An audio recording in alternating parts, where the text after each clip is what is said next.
Bismillahirrahmanirrahim. Silahkan dibuka halaman 4 dari kitab Mabadi Awaliyah. Kita sudah menerjemahkan dari paragraf yang pertama, kemudian yang kedua, dan yang ketiga. Sekarang kita akan menerjemahkan di paragraf yang keempat. Silahkan dilihat di kitabnya masing-masing. Bismillahirrahmanirrahim. Warotabnahu, dan kami menyusunnya. Menyusunnya di sini maksudnya adalah kitab usul fikih ala salasati ajzain, yaitu terdiri dari 3 juz. Al-juz'ul awal, juz yang pertama, samainahu, kami menamainya Mabadi Awaliyah, yaitu dengan kitab Mabadi Awaliyah.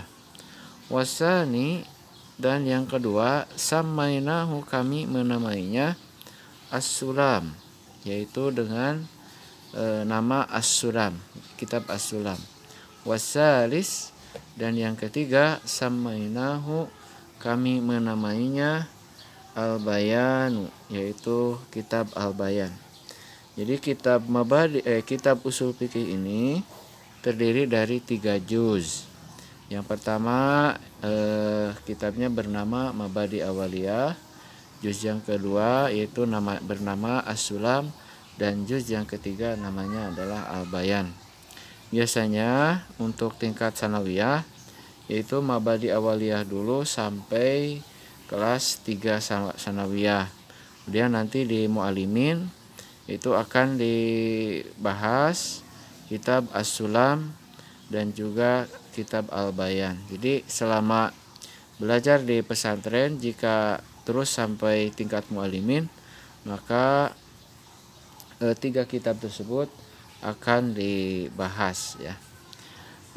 Apa perbedaannya? Ya tentu saja kalau Mabadi Awaliyah lebih cenderung kepada hal-hal yang sifatnya dasar, sifatnya definisi-definisi, kemudian contoh-contoh dan yang lainnya. Sedangkan di As-Sulam itu nanti sudah masuk ke wilayah kajian yang lebih dalam lagi, penjelasan-penjelasannya lebih dalam. Begitupun di kitab selanjutnya itu Al-Bayan. Nah, selanjutnya wayan qasimul juz'ul awal, dan kami membagi juz yang pertama ila kismaini kepada 2 bagian. Al-awwal ya, al-awwal yang pertama yaitu fi usulil fikhi, yaitu tentang usul fikih. Wasani, dan yang kedua fil qawaidil fiqhiyah, yaitu tentang kaidah-kaidah fikih. Jadi kitab Mabadi Awaliyah ini terdiri dari 2 pembahasan, 2 pokok pembahasan. Pembahasan yang pertama yaitu tentang usul fikih. Kemudian pembahasan yang kedua yaitu tentang kaidah-kaidah fikih. Wallahu nas'alu ayyan fa'abihi, dan kami memohon kepada Allah ayyan fa'abihi, agar memberikan manfaat dengan ilmu ini, wa ayyablugha amaluna, dan mudah-mudahan tercapai segala cita-cita kami. Wa ayyablugha amaluna. Kemudian di bawahnya tanbih. Nah, ini maksudnya adalah peringatan atau penegasan dari Ustadz Dr. Abdul Hamid Hakim. Yudrikuz zakiyu binazirin wahidin. Yudrikuz zakiyu, dengan hanya satu contoh, yudrikuz zakiyu, orang yang pintar akan menemukan ya.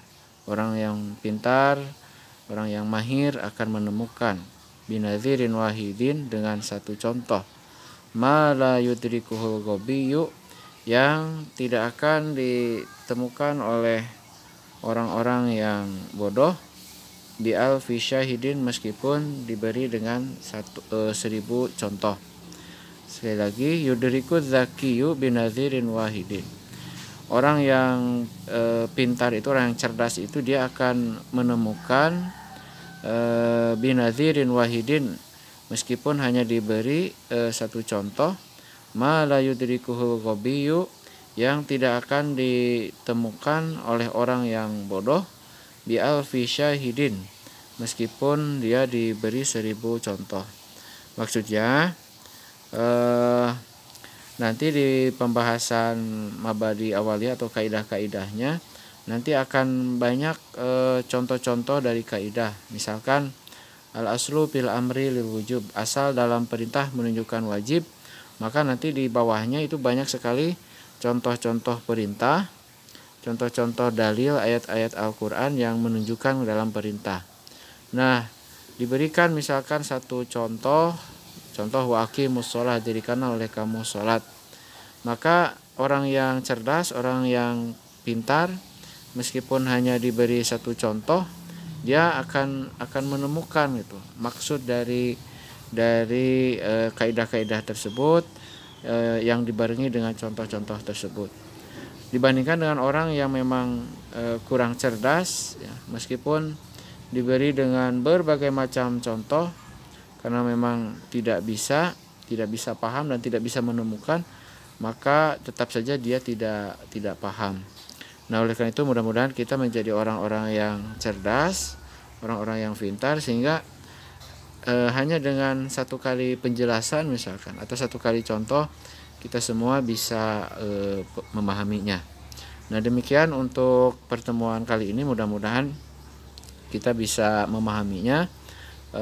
Silahkan dicatat oleh antum semua.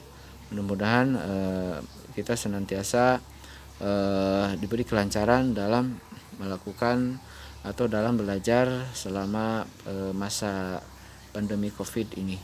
Assalamualaikum warahmatullahi wabarakatuh.